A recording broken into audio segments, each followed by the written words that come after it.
What's up, guys? Happy New Year's. Um, this is going to be officially my first video of the year, and last year was pretty bad actually. When I remember the year started pretty bad as far as accurate results. Um, so let's see what happens this time. But before I get into my picks, I just want to let y'all know I made a video with Brandon K where we made our picks for Conor versus Poirier, and only Conor versus Poirier, not the entire event, but just that particular fight. And I'll leave the link in the description of this video, the way you can see that it was just like a little friendly, back and forth of what we think. But let's get to this one. This is actually a pretty good event. It's a pretty amazing event. Max Holloway versus Calvin Kattar, and I'll be doing the main card on this one. The event went from like pretty amazing to amazing, or actually to pretty good. But there's a lot of fights that get canceled. I mean, it started with 14 fights, and now we're down to 11 fights. That seems to be the case ever since COVID started. So let's see what happens here.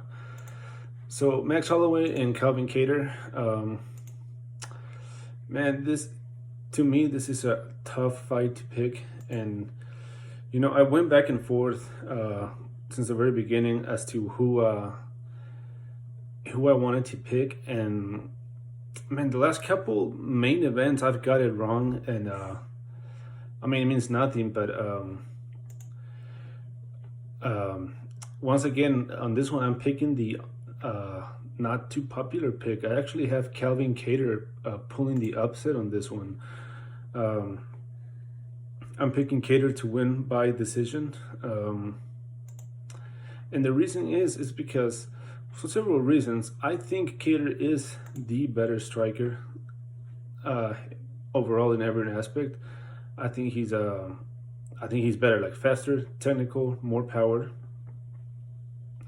And the only thing that I question that could, in my opinion, if this was a 3-round fight, I would for sure 100% be on Kattar.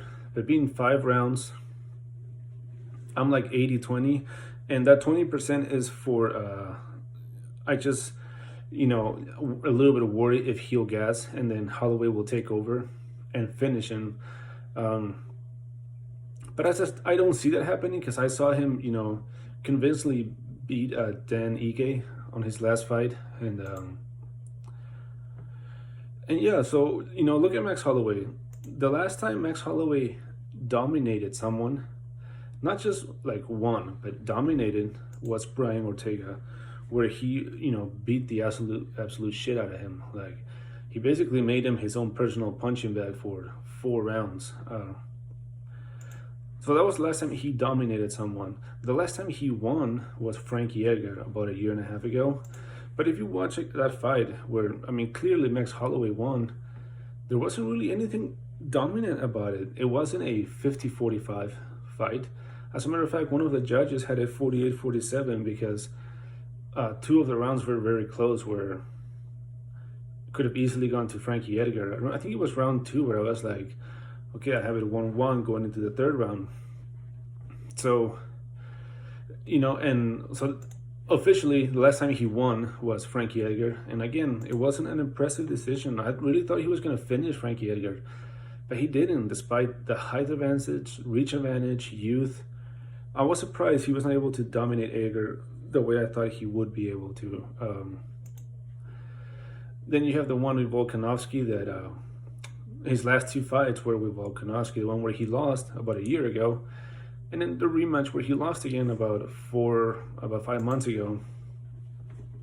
I see a lot of people saying that on the last fight he got robbed. Once again, people throwing the robbed word out there. The only rounds that I thought Holloway clearly won was round 1 and 2. I don't see how anyone could argue that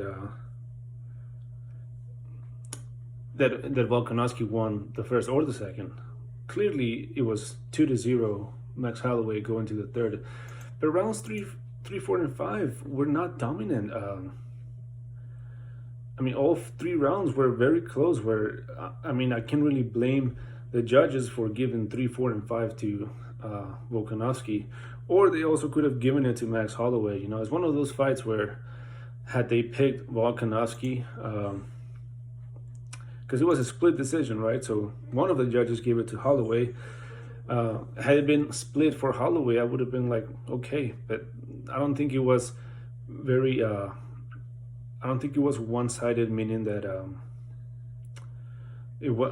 Like I said, I don't think 3, 4, and 5 were pretty obvious to say that it was a robbery.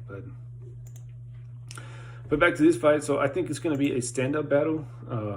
I think it's going to be. We're not going to see grappling. We're going to see a striking match, where I think Kattar's striking will be superior.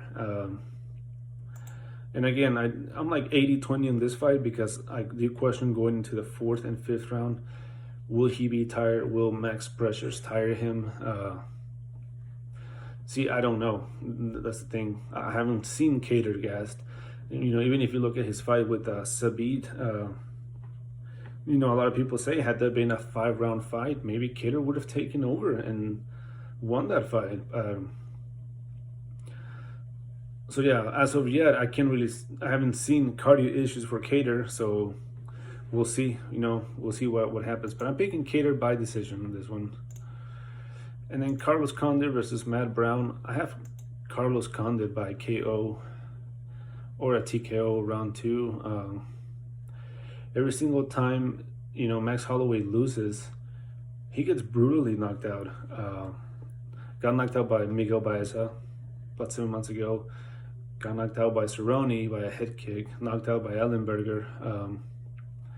His last 2 wins are Diego Sanchez, you know, and Ben Saunders.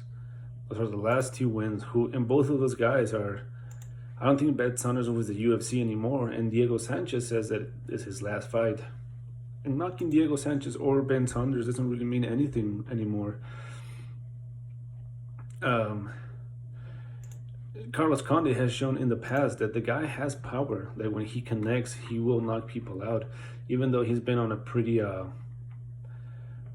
you know, he just won't beat Court McGee. But, you know, if you look at his fight with, his wins before that, Thiago Alves, Martin Kampmann, Dong Young Kim, Dan Hardy, Rory McDonald, he knocked those dudes out. I mean, it wasn't like he barely squeaked by decisions. And, you know, Matt Brown, being 40 years old, like a lot of guys in their 40s have kind of shown that they can still hang, but I feel like the lighter the weight class, the more that age affects you. And at welterweight at 40 years old, I'm just saying, you know, Matt Brown is at the age where things just will be slower and slower, and just having so many knocked out, he's been knocked out so many times, and he gets hurt very easy. Even in his last fight, in the fight with Baeza, on that first round when Baeza dropped him, I mean, for like half a second, he was like out. It's almost as like he was out while he was falling, and then the follow-up punch kind of woke him up. But if you see it on the slow motion, when Baeza connects that first punch, his whole body went just limp, you know. So I am convinced that if Condit catches him, he will knock him out, and that's what I'm picking. I think Condit will find his range and connect the shots that he needs to round 2, and knock him out. This might be Mike Brown's last fight, to be honest, but we'll see. So yeah, Condit TKO round 2. Then Ponzinibbio versus Jingliang Li. Same as the previous one, I'm picking Ponzinibbio KO or TKO round 2. Santiago Ponzinibbio hasn't fought in about 2 years, 2 years and a month. And his last fight was an absolute, complete, total massacre of Neil Magny. I mean, that fight wasn't competitive at all. I think the first jab that Ponzinibbio landed messed up Magny's eye. And you can tell the guy, he just wasn't the same. But it was everything. It was the leg kicks, the body kicks, the clinch, the output, the pressure. Just Ponzinibbio was superior in everything to Neil Magny. And eventually the fight ended because he kicked his leg, his calf, so many times. I mean, at that point, Magny was not even like hiding it. His face just, you can tell he was in pain. And